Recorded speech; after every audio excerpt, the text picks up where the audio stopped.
huquq tashkiloti Xitoyni ogohlantirdi. Kishilik huquq tashkiloti Xitoyning yangidan yo'lga qo'ygan saqchi ko'langisi nomli sistemasini ishlatishdan ogohlantirgan. Mazkur saqchi ko'langisi kishilarning kasal tarixi, tanlov bozoridan narsa kerak setilish ahvoliga agishib kuzatib, egilagan uchurlarni kuzatilgan shaxsning kimlik nomeri bilan birlashtirish iqtidori borligi xabar qilingan.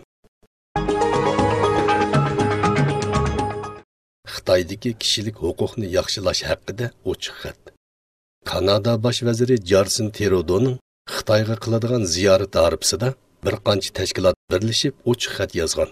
Ochiq xatda Kanada bosh vaziri Justin Trudeaudan Xitoy bilan o'tkazilgan savdo ishlarini taraqqiy qildirish haqidagi suhbatlarda kishilik huquq masalasiga ko'ngil bo'lishni hamda Xitoy turmusida yetayotgan vijdon mahbuslarini qat'iy qo'yib berishni talab qilishini, Xitoy bilan bo'lgan savdo aloqaning kishilik huquqni oldingi shart qilishni o'tinganligi yozilgan.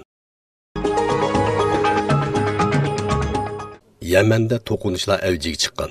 Yamanda hokimiyat ustida turayotgan Hosiylar bilan hokimiyatdan tushirib etilgan rahbar Ali Abdullah Salih qismlari orasidagi poytaxt San'ada uzungacha davomlashgan to'qinishlar qaytadan texmi avjiga chiqib, bir qancha odam hayotidan ayrilgan.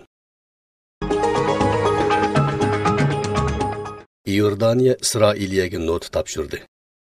Iordaniya hukumat bayonotchisi Muhammad al-Momani yozma bayonot e'lon qilib, Isroiliyaning Masjidi Aqsoda qilayotgan qonunga xilof qilmishlarini ayblagan.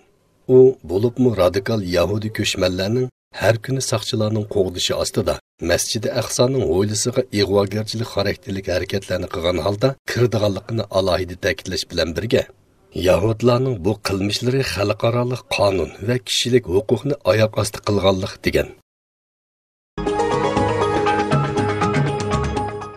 Erdo'g'an tarix ibrat ilinmaganligi uchun takrorlanadi dedi. Erdo'g'an qoral, o'lim, dard alam, qon va tahdid ustiga qurilgan barliq o'yinlarning vayron bo'ladiganligini bayon qilib, bizga yo'llagan qotil shaykillari orqali bizni asirga ilishni o'ylaganlar ziyon tortadi. Tarix ibrat ilinmaganligi uchun takrorlanadi.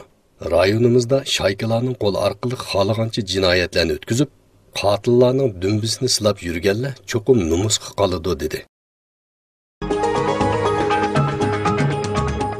BDT Turkiya fidokorlik ko'rsatmagan bo'lsa, Suriya vayron bo'lib ketadi degan. Birlashgan Davlatlar Tashkilotining insonparvarlik yordam ishlariga mas'ul bosh kotibi Ursula Muller G'aziantepda axborot e'lon qilish yig'ini echib, Turkiyaning Suriyada shakllantirilgan to'qinishmaslik rayonlarining insonparvarlik yordam buyumlarini muhtojlarga yetkazib berish xizmatini qulaylashtirganligini ta'kidlab, mundaq degan. Agar Turkiya fidokorlik ko'rsatmagan bo'lsa, Suriya vayron bo'lib ketadi degan.